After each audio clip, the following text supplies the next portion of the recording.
El constructo teórico en la evaluación de impacto. Para cualquier proceso evaluativo, la definición del constructo es un elemento clave. Sin embargo, para la evaluación de impacto es de los elementos que mayor cuidado tenemos que tener en el momento de reconstruir. Comúnmente lo que vamos a identificar es que las intervenciones difícilmente tienen este constructo teórico estimado. Inclusive, aquellas intervenciones que tienen una cadena de resultados o que tienen un modelo de planificación claramente explicitado dentro de su documentación, inclusive adolecen del constructo teórico.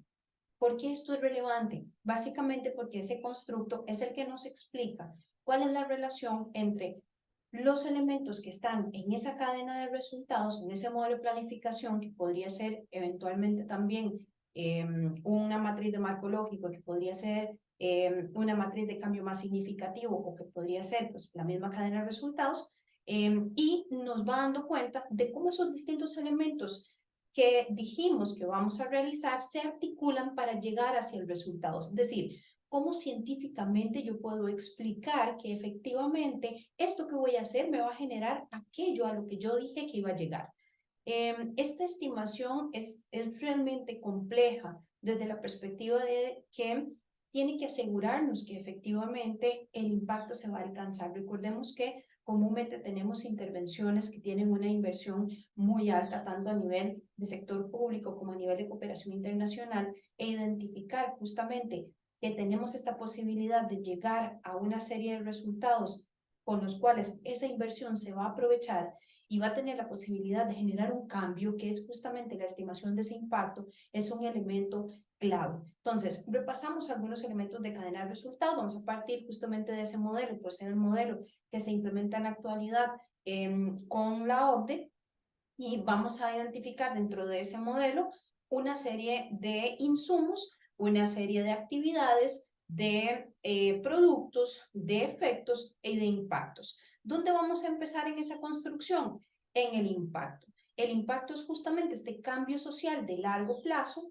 que estamos buscando generar con la intervención. Ese cambio social se genera una vez que esa intervención ha finalizado y por tanto su medición no es inmediata, al término de una intervención o de la participación de una población en una intervención. Recordemos aquí, tenemos elementos importantes en términos conceptuales, porque no todas las intervenciones tienen como los proyectos un principio y un fin. Por ejemplo, en algunos casos en sectores públicos estamos evaluando proyectos o intervenciones que más bien se constituyen en servicios. Vamos a ver que conceptualmente dentro de la institucionalidad se les denomina programas o proyectos. Sin embargo, no tienen características conceptuales de programas o proyectos, sino más bien de servicio. ¿Por qué? Porque no tiene un principio, no tiene una temporalidad, ¿verdad? O sea, no tiene un principio y un fin así tan claramente establecidos. Sabemos cuándo iniciaron, pero no sabemos cuándo van a finalizar.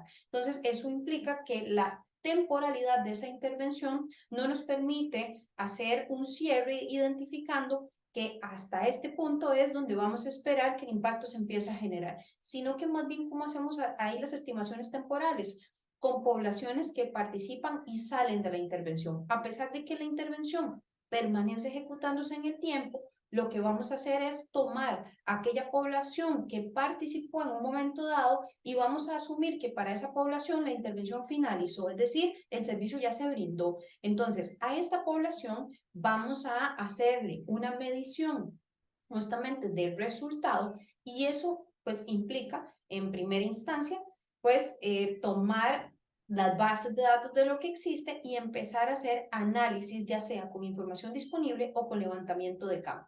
Ahora, para poder identificar qué es lo que vamos a medir en esta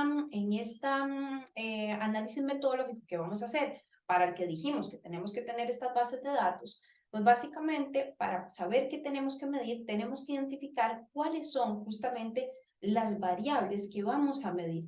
Esas variables en algunos momentos están claras en las bases de datos porque se intencionó la recolección de información del sistema de monitoreo para poder medir el resultado, y en otros casos esto no existe.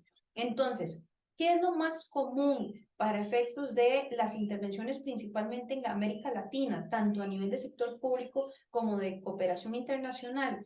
que no tengamos tanta data disponible y que la calidad del diseño de la intervención no nos dé justamente para hacer análisis ya con bases de datos que se han ido construyendo a lo largo del tiempo, principalmente porque el sistema de monitoreo tiene muy buena calidad. Como no tenemos esto, entonces comúnmente empezamos por hacer una reconstrucción de la teoría del cambio, la teoría del programa, de la teoría de la intervención, la denominamos como de múltiples formas. En el lenguaje tal vez un poco más técnico e histórico de la evaluación se inicia denominando teoría del programa y después va evolucionando hacia teoría del cambio, teoría de la intervención. Y por ejemplo, teóricos como Russell Freeman, que teorizan inicialmente este elemento de la teoría del programa, justamente aluden a dos grandes elementos de la teoría del programa.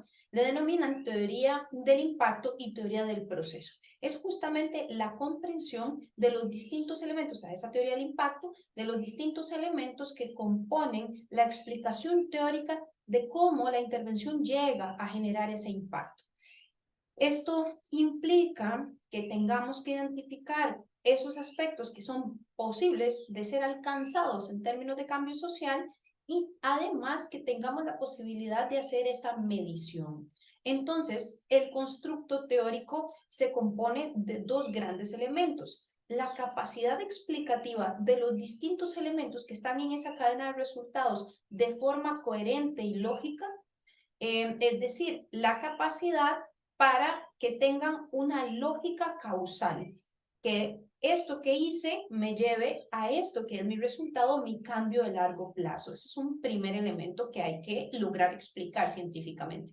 Y el segundo es los elementos que componen el resultado o los resultados o la medición en términos de variables, ¿verdad? O sea, como descompongo cada uno de los resultados que tengo ahí de manera que los pueda medir. Entonces, yo necesito, cuando hago una estimación de impacto, o sea, hago un enunciado de impacto, no me basta solo con enunciar ese impacto, sino que en la teoría de la intervención yo tengo que explicar cómo llego a ese impacto, pero además cómo mido ese impacto. Entonces, tengo que identificar cuáles son aquellas variables que componen ese impacto para que esas variables puedan ser medidas en la operación o en dado caso ya en la evaluación. Si vamos a aplicar un modelo estadístico que nos permita hacer reconstrucción de campo y hacer una medición de esto, pues tengo que identificar cuáles son esas variables.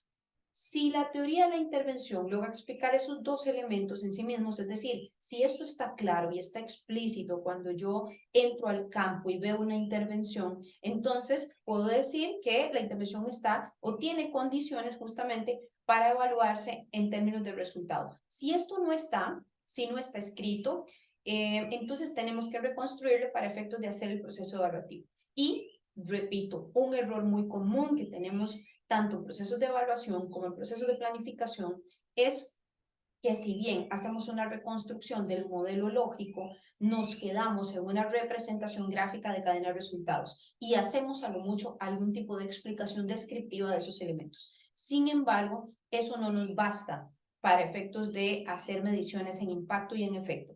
Tenemos que hacer constructo teórico, tenemos que explicar científicamente esos elementos y tenemos que identificar cuáles son las variables explicativas del impacto y del efecto que logramos estimar. Es decir, cuáles son esos componentes que si yo justamente los descompongo, tengo esta capacidad de medir este fenómeno y eso me va a dar la posibilidad de ir a aplicar investigación de campo y evidentemente de poder medir, o sea, de poder explicar esa realidad y cómo esa realidad pues ha sido transformada, que es el impacto o resultado de largo plazo que yo quiero generar. ¿Qué metodologías puedo utilizar para eso? Bueno, pues ya va a depender inclusive a veces del mismo constructo y de la data que tenga disponible. Entonces, en mucho, el constructo lo que me lleva a identificar, ¿verdad? O sea, las variables que tengo que medir es lo que me lleva a identificar qué puedo hacer para medirlas, si realmente las puedo medir o en algunos casos que al final no lo logramos medir porque no tenemos condiciones de información o de recursos para que eso suceda. Pero hacer este constructo pues nos va a dar como el primer paso, por así decirlo, para hacer evaluación. En dado caso, si los recursos no nos dan para hacer una evaluación de impacto, al menos para montar un sistema de monitoreo que con el tiempo sí nos permita realizar una evaluación de impacto.